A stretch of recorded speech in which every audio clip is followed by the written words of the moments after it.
Assalamu alaikum students, how are you? I am Mir Wajid Ali, your head of department from TMUC Islamabad. Today we are going to discuss about how you are going to attempt your assignment briefs. Okay, how you are going to work on your assignments. So to start with, first of all, I want you to understand few things. Number one, these assignment briefs are not there to give you the grading criteria only. Okay, these assignment briefs have the information as to how you are going to format your reports or your evidences, what will be the order and that you will follow, and how you are going to produce it. Okay, and what context you will use in that. So this is the title page. It has the unit title, and then this one is the information page where you will have your name, the name of your tutor. You will have your name here, and the day when you will be submitting your work. For example, this assignment brief is handed out to you on 29th of September 2025, and you have to submit it by 21st of December. So now this section is the student declaration. You need to sign this declaration that the work is fully prepared by yourself and there is no plagiarism and blah blah blah. So please do make sure that your work is not plagiarized. Please don't copy your work from anyone. Don't go for contract cheating. Don't waste your money. Okay, do it yourself. You are here to learn, you are here to develop your skills, so honor that. Okay, so then is the submission format. Now this is very important because you are being evaluated based on this. If your work is not in this order, then definitely you are going to suffer. Okay, so you have to follow this order. What is being asked, like you need to have a cover sheet, you need to have table of content, you need to have list of figures and list of tables, you need to have section wise divided work. So there are 4 sections here, and finally you need to have bibliography at the end. You need to submit your work for plagiarism checking. You need to submit your work for AI detection and similarity check, which is done through your Tenet. Okay, so these are the learning outcomes that will be covered within this assignment. For example, there may be some units where you will have multiple assignments, like assignment 1 and assignment 2. So assignment 1 may be covering LO1 and LO2, and assignment 2 will be covering LO3, LO4. But this assignment, this particular assignment is covering the whole 4 LOs. Okay, so coming to the assignment brief and guidance. This is the scenario. You need to understand that this scenario is not there just for information sake. It is there for some reason. Like if we read this one, InnovaTech, a leading IT company, has announced its recruitment drive for entry level positions. Entry level position, like you may be in your first or second semester, right? So if you are being given this programming assignments, we are not expecting you to be a professional.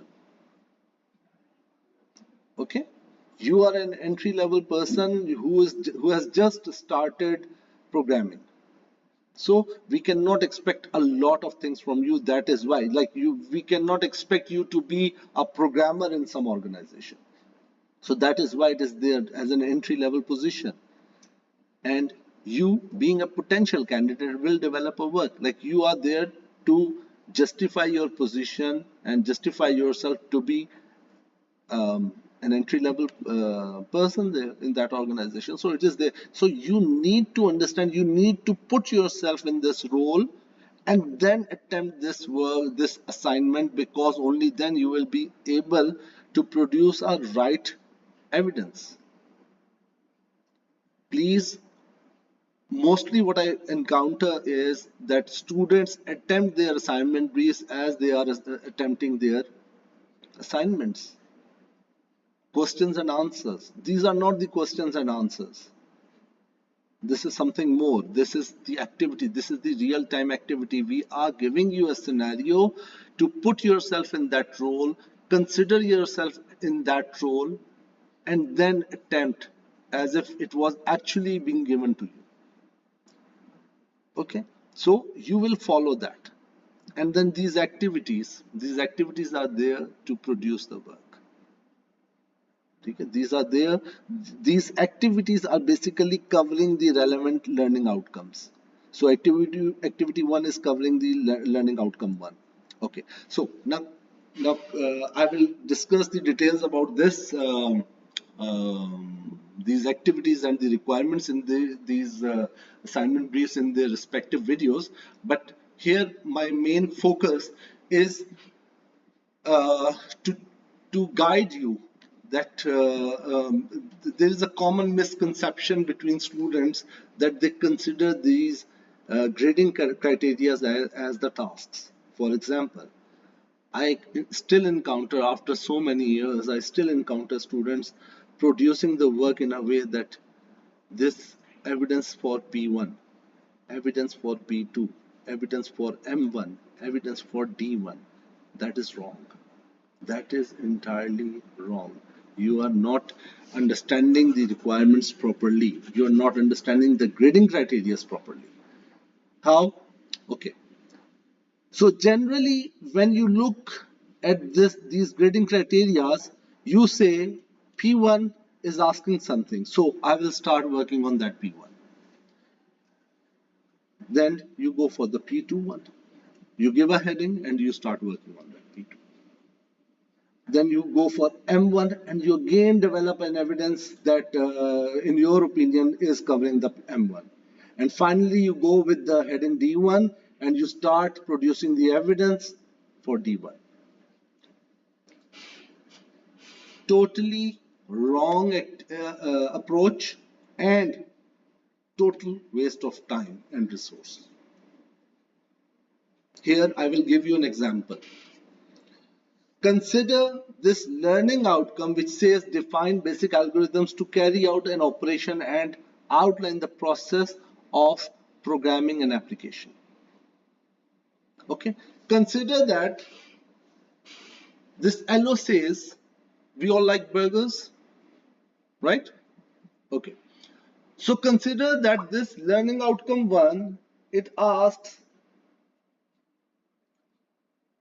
to have a burger that meets the expectations and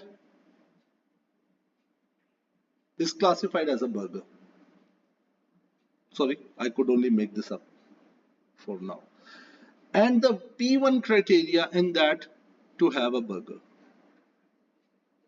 Okay, P1 says have a burger. Okay, M1 says have a burger that meets your expectations. Have a burger that meets your expectations. And the D1 criteria says have a burger that exceeds your expectations. Or we can say, while making the burger, critically analyze the requirements.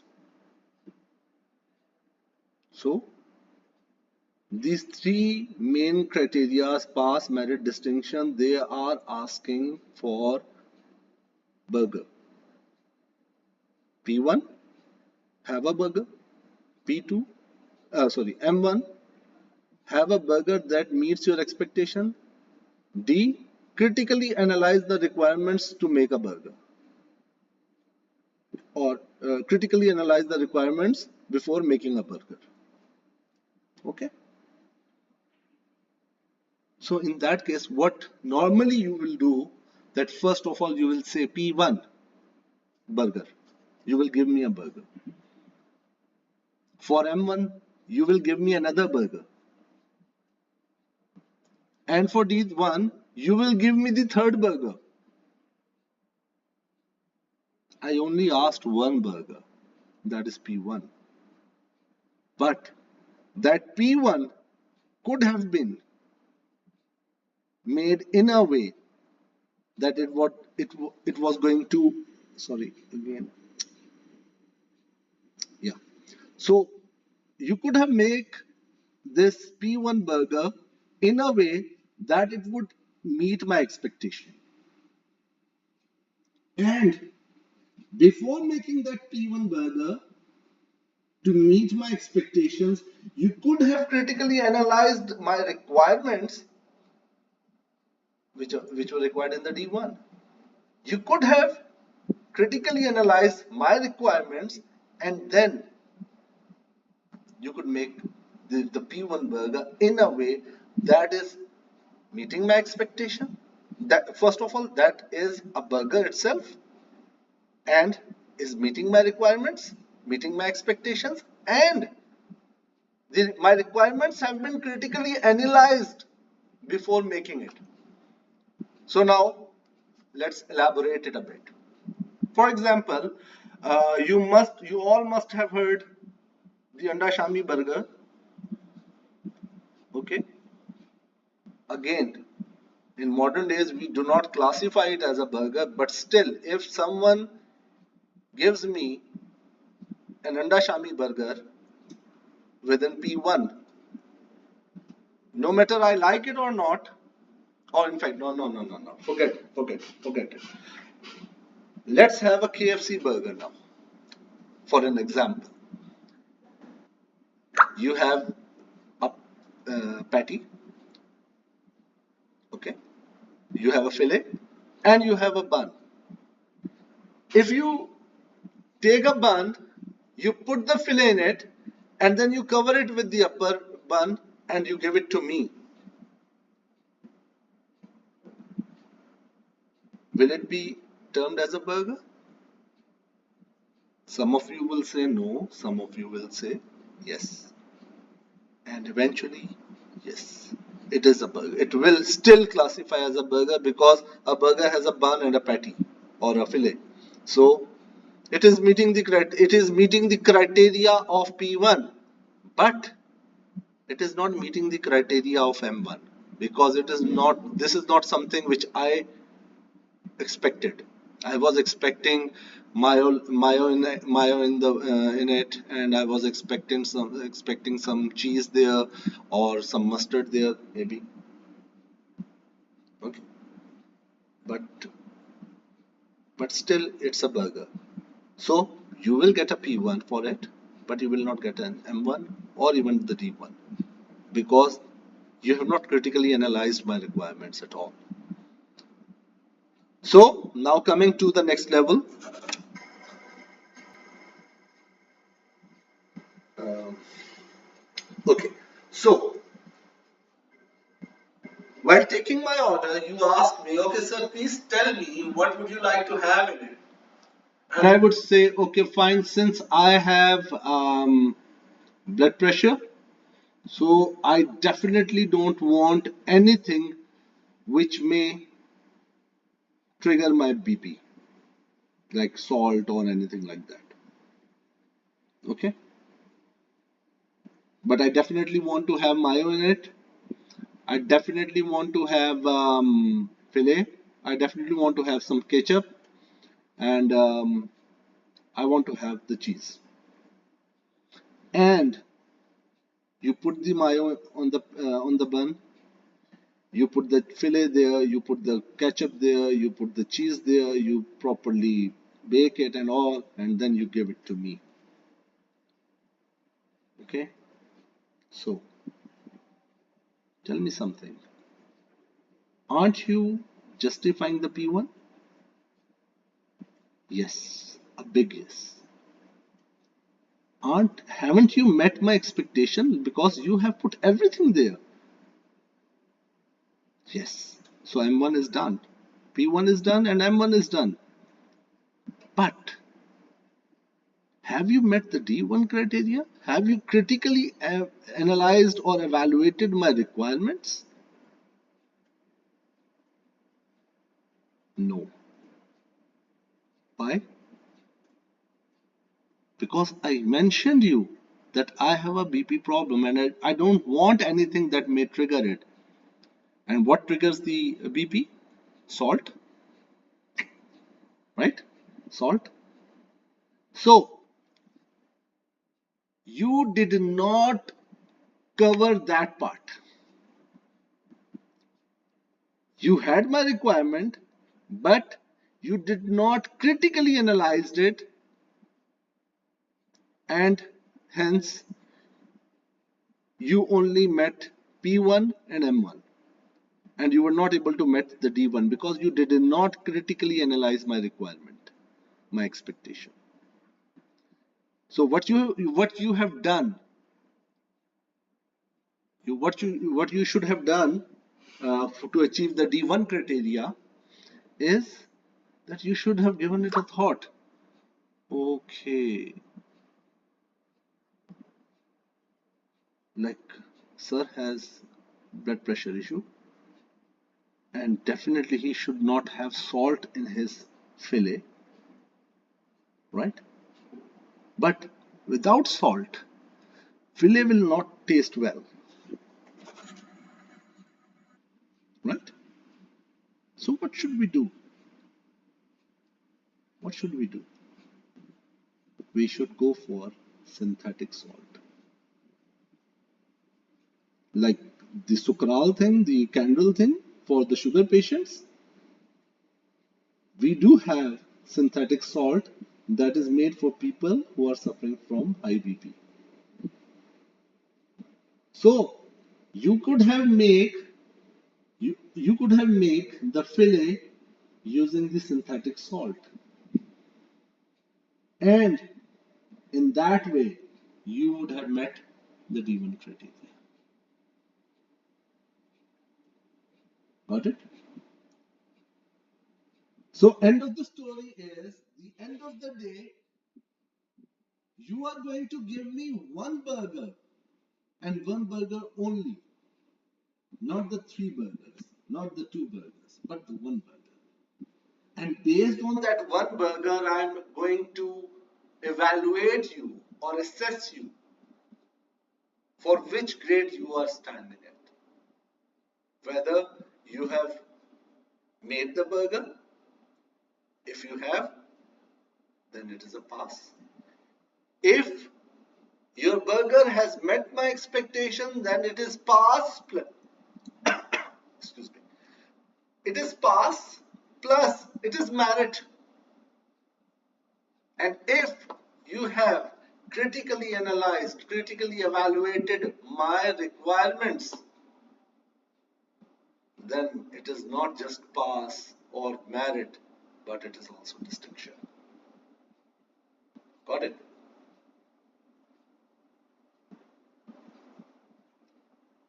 So I hope I made my point clear that while working on your assignment, don't consider the pass, merit and distinction criteria as separate things, as separate tasks. They are collective, they are holistic, they are scaffolded. You will be covering, like, you must start from top down. You must focus on distinction, and while focusing on distinction, then you will cover your merits, and while covering your merits you have to make sure that you are covering the P1, and for like if I refer to this assignment of programming, then you have to cover P1 and P2 both. Okay, you need to cover them as a scaffolded form, in a scaffolded form.